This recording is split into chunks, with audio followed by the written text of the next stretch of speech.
as you well know, President Obama has now weighed in on the death of Mr. Ahmaud Arbery, the man who was jogging through that neighborhood in Brunswick. Still unclear exactly what he was doing. He did stop at a place that was under construction. Looks like he might have been getting water. Looks like he might have been casing the place. Looks like he might have been trying to steal tools. Who knows? Who knows what he's doing? In any case, as you know, he was followed by a man who was a former cop and a former investigator for the DA's office and his son.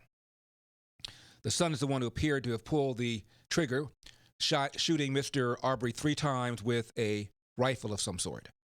Meanwhile, the father was in a truck holding a firearm on the black man who was ultimately killed. Turns out that the retired cop was told he could no longer use his service revolver because he failed to take the appropriate courses for it to maintain the use of that, so he wasn't supposed to have a firearm. So it looks really, really, really bad. And as you know, LeBron James sent out a tweet and said something to the effect of, "We," referring to black people, "can't even leave our homes without being tracked down and hunted down." I wrote a column. It's up on LarryElder.com.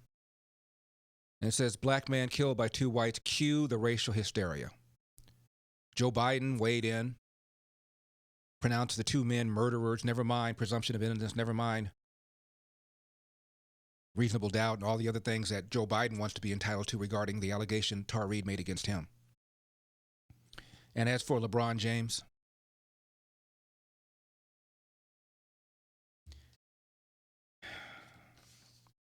let me read you something that Jesse Jackson said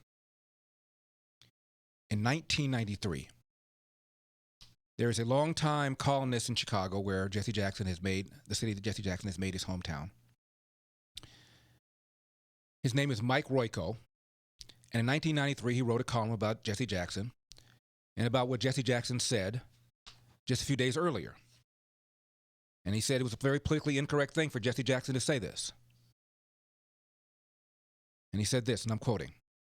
This is Jesse Jackson now. "There is nothing more painful to me at this stage in my life than to walk down the street and hear footsteps and start thinking about robbery. Then I look around and I see someone white and feel relieved." End of quote. Jesse Jackson, 1993. LeBron James, 2020. We can't leave our homes without literally being hunted down. Hunted down by whom? Of the 15,000 non-homicide shootings, gun shootings, fatal shootings in this country, half of the victims are black. And almost always the perp is another black person. Just as most whites are killed by other whites, most blacks are killed by other blacks. But to the extent that there are interracial black-white homicides, and there aren't very many, out of the 15,000, we're talking about 750. 500 of them involve a white perp, black vic, only 15% the other way around. And of these 7,000 homicides, most of them black on black, most of them are young blacks killing other young blacks. So if you consider black men to be roughly 13.5% of the population, young blacks around 33% of the population, you're talking about 3% of the population responsible for nearly 50% of the nation's homicides. Is this thing on? Now, the man in the video, the nurse, happened to be black. The person he was pummeling happened to be white.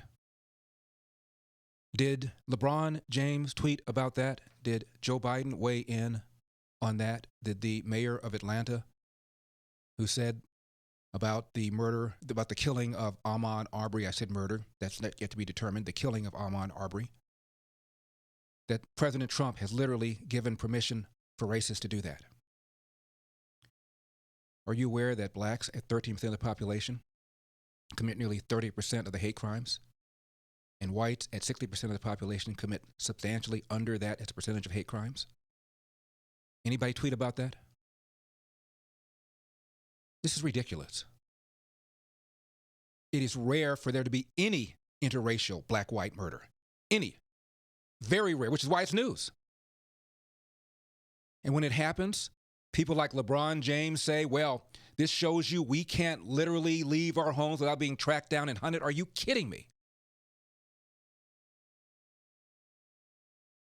Chicago, third Hispanic, third white, third black, 70%, over 70% homicides black on black. And as I've said, 75% of these cases are unsolved. LeBron James weigh in on that. Black Lives Matter weigh in on that. Joe Biden weigh in on that. And Mayor of Atlanta weigh in on that. Ridiculous.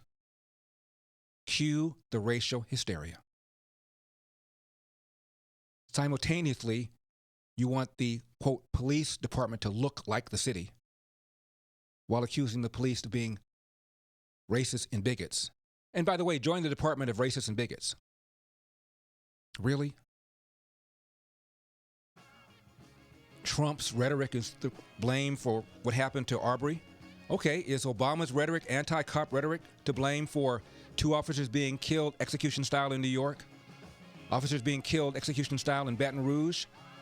Officers being killed execution style in Dallas?